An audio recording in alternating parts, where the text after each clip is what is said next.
법원이 답답한 게 네. 시세는 한 3억 5천에서 4억 정도 예상을 했었거든요. 대신에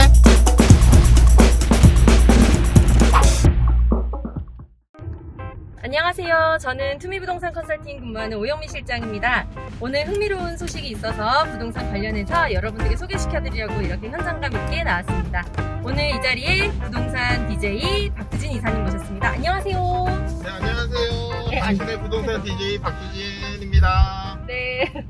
오늘 이사님 어디 가시는 길인가요? 그저께 그 경매 납찰을 한 개 받아가지고 지금 사건 기록 한 이틀 정도 지나고 나면은 사건 기록을 열람을 할 수가 있기 때문에 그래서 지금 중앙지방법원에 경매 사건 열람하러 가는 길입니다. 와, 한강을 건너고 있는데요. 네, 지금 바로 길 건너편에 압구정 현대예요. 저기 살고 싶다. 네, 알겠습니다. 엊그저께 그 낙찰 받으신 곳 되게 특이한 곳, 정말 좀 기록할 만큼 좋은 곳이라고 들었는데 어디죠?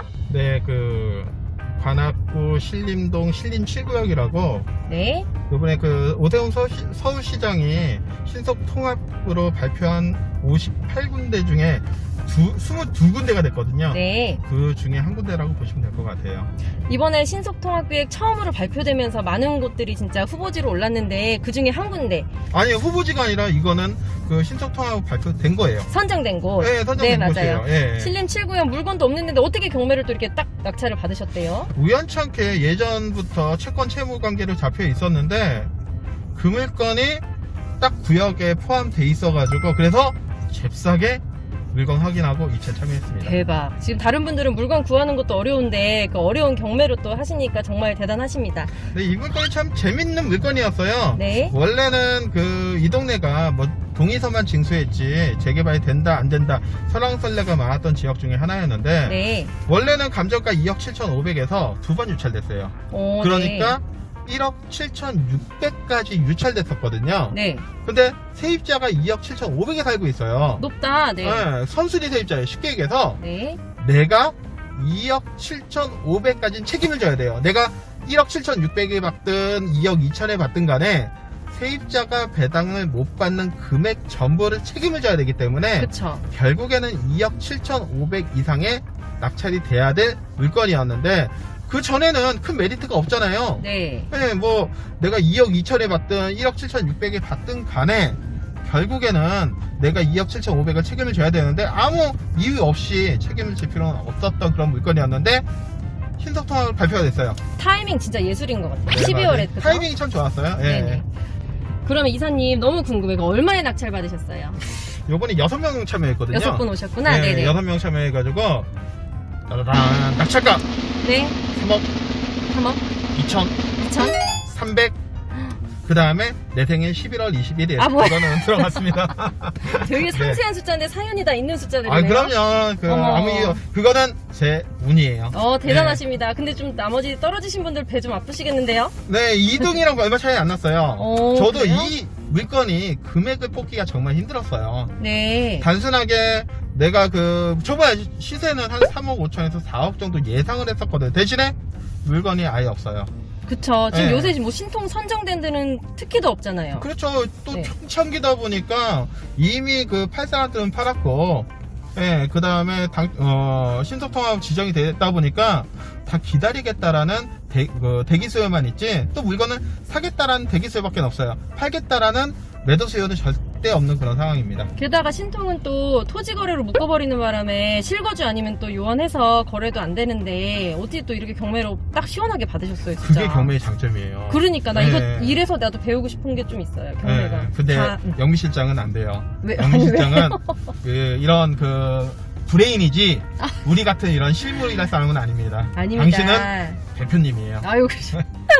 우선 네, 그럼 그만. 예, 감사합니다. 감사합니다. 예, 제가 말을 왜 더듬거리죠? 더듬거렸습니다. 예. 자, 그럼 이사님 지금 우리 강남 쪽 지금 다리 넘어가는데 오늘 가시는 거 왜 가시는 거예요? 아무래도 이 경매다 보니까 그 경매 사건이 낙찰되기 전까지만 하더라도 단편적인 지식밖에는 알 수가 없어요. 네. 결국에는 법원에서 고시한 정보라든지 아니면 매각 물건 면세상에 나와 있는 서류상의 정보밖에는 알 수가 없는데 사건 기록을 열람하게 되면은 제가 이해관계인이 되거든요. 네. 최고가 매수인이 되게 되면은 이 물건에 대한 사건 기록을 열람할 수 있는 이해관계인이 됩니다. 그러면은 이 세부적인 내용에 법원에서 조사하지 못한 그 다음에 흥결 있는 사항을 제가 이해관계이 돼가지고 물건을 확인하고 그러면은 그때부터는 이제 실제적으로 그 경매의 시작점을 알리는 거다라고 얘기할 수 있는 거겠죠. 그 이전까지 낙찰 행위를 하는 거는 이제 다 모두 다 접근할 수 있는 단편적인 정보였지만 네, 낙찰 맞아요. 받은 네. 신분으로 네. 지금 이 어깨 당당하게 피고 가시는 이 발걸음이 그러니까 실제적인 정보에 접근한다 이렇게 이해하면 되는 건가요? 네, 맞아요. 그러면은 그 세부적인 내용까지 확인하기 때문에 경매 절차가 단순하게 낙찰에서 끝나는 게 아니라 이 절차법이거든요. 낙찰 네. 받고 나서 허가 결정, 그 다음에 확정, 그 다음에 잔금기일 이런 식으로 그 기일에 맞춰가지고 절차법대로 진행이 되는데 낙찰 받아가지고 이 일주일 동안에 허가 결정을 단순하게 기다리는 게 아니라 그 안에 내용들을 확인을 해가지고 만약에 낙찰자가 불합리한 거라든지 조금 발견하지 못한 법원에서 고지하지 않은 하자가 있다라 그러면은 그거를 미리 사전에 검토해가지고 내가 불허가를 낼 수도 있는 거고 그 다음에 그 보통 2주 기간까지는 아무래도 그런 그 잔금 치르기 전까지 아니면 법원에서 그 허가라든지 확정하기 전까지 시간을 할애를 해가지고 그 할애를 내서 조사를 해가지고 제가 잔금을 뭐 빨리 치를 건지 늦게 치를 건지 아니면은 내가 불허가를 낼 건지 그런 여러 가지를 할 수 있는 행위의 시간이다 라고 보시면 될 것 같아요. 그럼 이제 의사결정을 하기 위해서 그러니까 낙찰받았다고 끝이 아니라 이제 시작인 거잖아요. 네, 그렇죠. 진짜 중요한 순간이네요. 여태까지는 그냥 그 우리가 서류적으로 해가지고 물건 조사하고 네, 그 다음에 2차 참여하고 네. 그런 것들은 그냥 권리 분석을 하고 물건 분석을 하는 시간이었는데 반해 지금부터는 현실이에요. 왜? 돈이 들어갔잖아요. 근데 이 까딱하면 진짜 안 하실 수도 있는 거잖아요. 그죠? 아유, 안 하면 안 되죠. 지금 이 물건이 좀 재밌었던 게 네. 차순위 매수 신고도 했어요. 두 번째? 네, 2등이. 억울하거든. 너무 좋은 건데 놓치니까? 그쵸. 그럴 수도 자기들은 있겠다. 아무래도 네. 이 물건이 네. 정말 그 심사숙고해가지고 금액을 제시를 해가지고 제출을 했는데 한 580만원 정도 차이 났어요. 물론 580만원이 어떻게 보면 큰 돈이지만은 또 경매에서는 네네. 큰 돈 그 뭐 580 정도는 저는 그냥 가볍다라고 생각하고 있습니다. 그럼 차순위 분도 뭔가 그래도 촉이 있으신 것 같아요. 왜냐면은 신속통합기획에 나온 거고, 왜냐면 소문이 얼마 안 낸 데인데 물건 없는 상황에서 지금 잡을 수 있는 기회잖아, 그죠? 그쵸. 이 타이밍이 네. 어떻게 보면은 대박이야. 네. 일반인들도 모르고 맞아. 그 우리가 투미 부동산 아니면 재개발 전문 부동산에 있기 때문에 네. 이런 정보를 득해가지고 입찰 참여할 수 있는 우선적 지위에 있기 때문에 그래도 어느 정도 차익을 보고 참여할 수가 있지 않나 그런 생각 드네요. 감각이다 이것도, 그죠? 아니죠. 이건 정보예요. 아. 정보예요. 알겠습니다. 이사님, 그러면 지금 경매는 어쨌든 이 신속통합기획을 매수하기 어려운 건데 나름 또 쉽게 들어가신 건 아닌가 생각이 들어요. 이게 토지거래 허가도 묶여있고 어렵잖아요. 그렇죠. 일반 매매 시장에서는 토지거래 허가를 받아야지 아니면 실수요자들만 뭐 매수한다든지 그 전세 껴있는 물건 같은 경우는 허가를 안 준다든지 여러 가지 그 뭐 문제점들이라고 얘기하죠. 자금 조달 계획서는? 네, 뭐 규제라든지 그런 거. 응. 또 방금 얘기한 것처럼 자금 조달 계획서. 뭐 이런 그 간접 규제를 통해 가지고 이런 개발 지역을 규제를 한다라고 보고 있는데 경매는 그거에 대해서 아직까지는 자유로워요. 그러니까 아직까지는 현 정부의 규제를 피해 나갈 수 있는 틈새 시장이지 않나 이렇게 생각됩니다.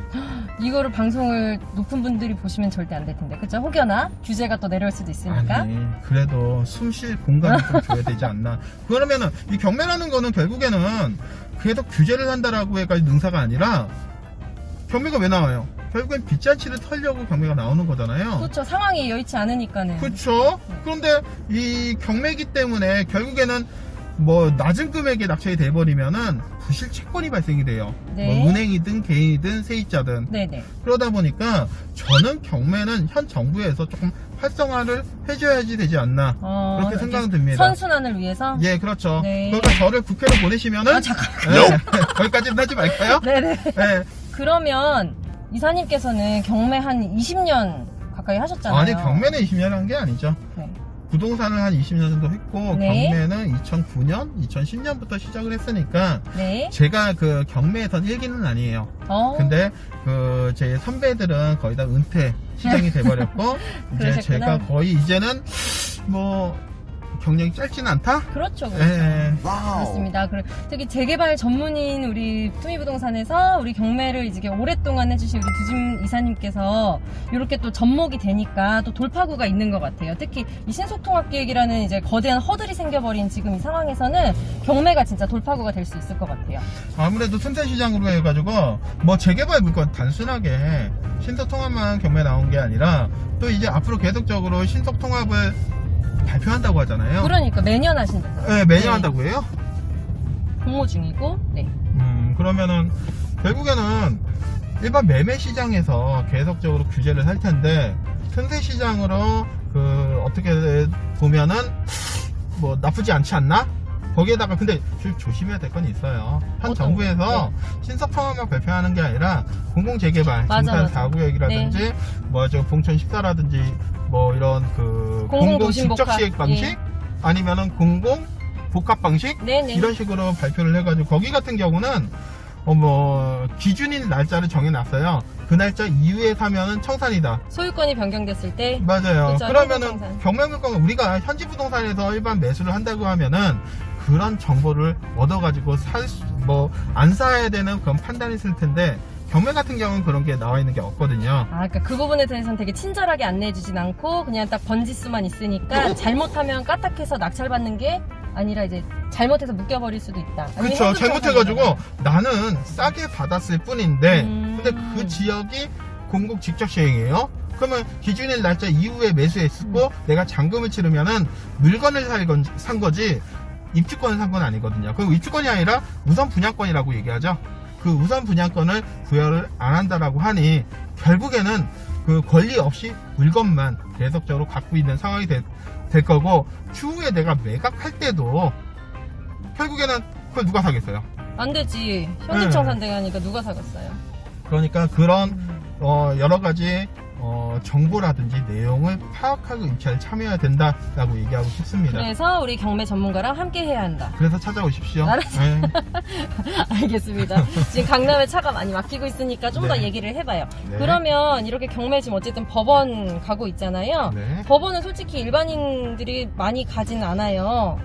그런가요? 어려워요. 뭔가 문턱이 높게 생각되거든요. 허들이 높다라고 생각해요? 네네. 왜냐면은 뭐 딱히 갈 일이 많이 없으니까. 글쎄요, 저는 뭐 일주일에 많으면 3-4번? 오, 네, 뭐 한 달에 적어도 한 10번 내에는 왔다 갔다 하기 때문에 그냥 거의 그 사무실 같은 건 존재다?